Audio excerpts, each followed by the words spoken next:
महाराष्ट्र मच्छीमार सेल प्रदेशाध्यक्ष एडवोकेट चेतन पाटिल के पिछले 3 वर्षों के कार्यकाल को देखते हुए भाजपा प्रदेशाध्यक्ष चंद्रशेखर बावनकुले ने फिर एक और बार एडवोकेट चेतन पाटिल की भारतीय जनता पार्टी महाराष्ट्र मच्छीमार सेल प्रदेश अध्यक्ष पद पर नियुक्ति की है। मुंबई भाजपा कार्यालय में चंद्रशेखर बावनकुले ने एडवोकेट चेतन पाटिल को नियुक्ति पत्र प्रदान किया। इस पद ग्रहण के पश्चात मीडिया से बात करते हुए एडवोकेट चेतन पाटिल ने कहा कि पिछले 3 वर्षों के कार्यकाल में प्रधानमंत्री मत्स्य संपदा योजना और राज्य सरकार के विभिन्न स्कीमों के साथ दशकों से प्रलंबित मछली बिक्री लाइसेंस के लंबित मुद्दे के स्थायी निराकरण जैसे कई महत्वपूर्ण मुद्दों को सुलझाने के कारण ही उप मुख्यमंत्री देवेंद्र फडणवीस और प्रदेशाध्यक्ष चंद्रशेखर बावनकुले ने उन्हें ये महत्वपूर्ण जिम्मेदारी सौंपी है। सबसे पहले तो मैं हमारे आदरणीय उप मुख्यमंत्री जी और हमारे नेता सम्माननीय देवेंद्र फडणवीस साहब का और उसी प्रकार हमारे सम्माननीय महाराष्ट्र के अध्यक्ष विधायक बावनकुले साहब का मैं तहे दिल से शुक्रिया गुजारता हूं कि उन्होंने मुझे फिर से भारतीय जनता मच्छीमार सेल के मछुआरा प्रकोष्ठ पे उन्होंने काम करने की मुझे एक संधि दी है। मैं सबसे पहले जो 3 साल में हमने जो काम किया है और आने वाले 3 साल में हमें क्या करना है उसका एक हमें एजेंडा बनाना है और हमने वो कुछ ही दिन में हम वो एजेंडा बनाने वाले हैं। हमने पिछले 3 सालों में प्रधानमंत्री मत्स्य संपदा योजना के अंतर्गत और राज्य शासन के जितने स्कीम्स है उसके अंतर्गत हमने पूरे कोकण किनार पट्टी के मछुआरों को और उर्वरित जो हमारा महाराष्ट्र है बाकी का महाराष्ट्र है वहाँ पे हम धरनों में तालाबों में और नदियों में जो हमारे मछुआरे भाई बहन है जो वहाँ पे काम करते हैं उनको हमने उस स्कीम का लाभ देने का प्रयास किया है। हमने फिश ऑन व्हील के माध्यम से उन्हें गाड़ियाँ दिए जिनसे उनको रोज़गार उत्पन्न हो। हमने हमारे जो समंदर में जाने वाले मछुआरे भाई हैं उनको प्रधानमंत्री मत्स्य संपदा योजना के अंतर्गत 1,20,00,000 की बोट अवेलेबल करके दिए। उसके लिए 60% सब्सिडी है। फिर वो SC का हो ST का हो या महिला हो उनको उस ग्रुप में उस कैटेगरी में 60% की सब्सिडी है उसके हमने लाभ दिए हैं।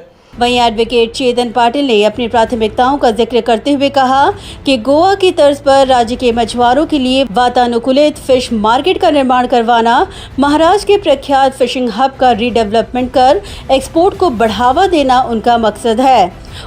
बृहन्मुंबई महानगर पालिका हो, नवी मुंबई हो, कल्याण डोंबिवली हो या यहाँ के आसपास वाले जितने भी जिले हो वहाँ पे हमने जो फिश के लाइसेंस है महिलाओं को इतने सालों से मिले नहीं थे 25-30 सालों से उन्हें हमने वितरित किया है पिछले 3 सालों में जिनसे उन्हें उस सब्सिडी का उस योजना का लाभ मिले।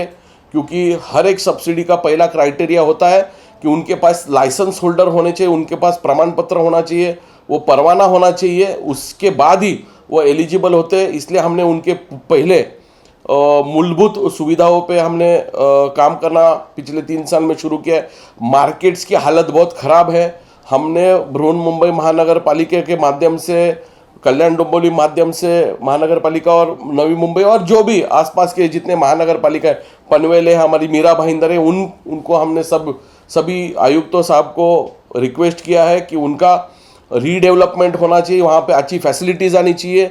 क्योंकि अभी टेक्नोलॉजी के हिसाब से सभी लोग ऐप से और घर से बैठकर फिश भी मंगाते हैं, लेकिन हमारे जो मछुआरे हैं जो फिश मार्केट में कई सालों से बैठ रहे हैं, उनकी पीढ़ियाँ बैठ रही, तो उनका कहीं ना कहीं नुकसान हो रहा है। इसलिए हमें हाईटेक फिश मार्केट्स बनाने चाहिए, हाईटेक उनके रेफ्रिजरेटर्स हमें उनको प्रोवाइड करना चाहिए। तो ये सभी स्कीम्स लेकर हम आगे आने वाले 3 साल में एक फिश मार्केट का गोवा में बहुत अच्छी एक फिश मार्केट बनी है जो वातानुकूलित है, जो AC फिश मार्केट है। उसी धरती पर अगर हम कर पाए तो उसका हमारा प्रयास रहेगा। और आने वाले समय में हमारा जो सातपाटी है, देवगढ़ है, हमारा मुंबई है, हमारा रायगढ़ का मुरुड है, जो हमारा फिशिंग हब्स है वहाँ पे हम कंसंट्रेट करके पूरा जो फिशिंग का जो हब है उसकी रीडेवलपमेंट करके एक्सपोर्ट के लिए जितना हो सके उतना हम उस मछुआरों के लिए प्रयास करने वाले हैं। उन्होंने आगे कहा कि राज्य मत्स्य विभाग मंत्री सुधीर मुंगंटीवार के माध्यम से तमिलनाडु और आंध्र प्रदेश की धरती पर महाराष्ट्र के मछुआरों को कॉम्पेंसेशन देने के मुद्दे पर भी वे गंभीरता से आवाज बुलंद करेंगे। साथ ही उनके रोजगार और मछुआरों को प्रॉपर्टी कार्ड और 7/12 का मुद्दा हल करने की दिशा में भी उनका प्रयत्न होगा।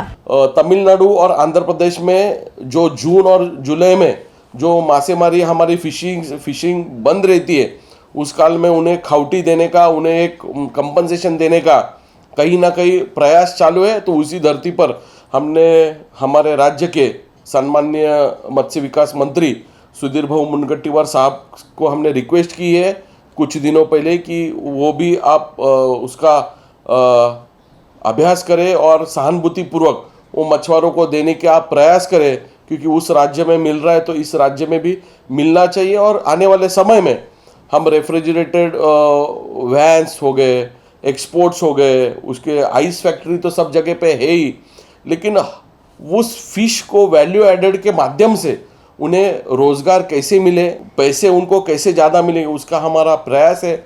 और मैं भारतीय जनता पार्टी के सभी हमारे नेतागण का मैं तह दिल से शुक्रिया गुजारता हूँ कि उन्होंने मुझे फिर से इस पद के लायक समझा और मुझे आने वाले 3 साल के लिए उस पद को सेवा करने के लिए, लोगों का काम करने के लिए उन्होंने संधि दी है। इसलिए मैं सबका तहे दिल से धन्यवाद देता हूँ। और बृहन्मुंबई महानगर पालिका के हमारे जो कोलीवाड़ा है, जो हमारे हक के हैं, उनका 7/12 और प्रॉपर्टी का भी काम यही सरकार ने, हमारे ही सरकार ने किया है।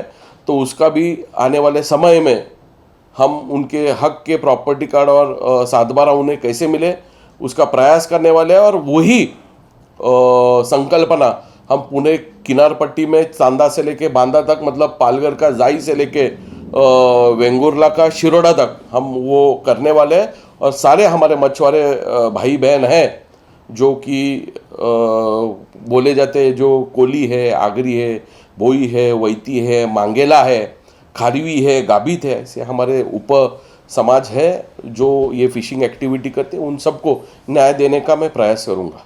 ब्यूरो रिपोर्ट, नवीन बी नेटवर्क।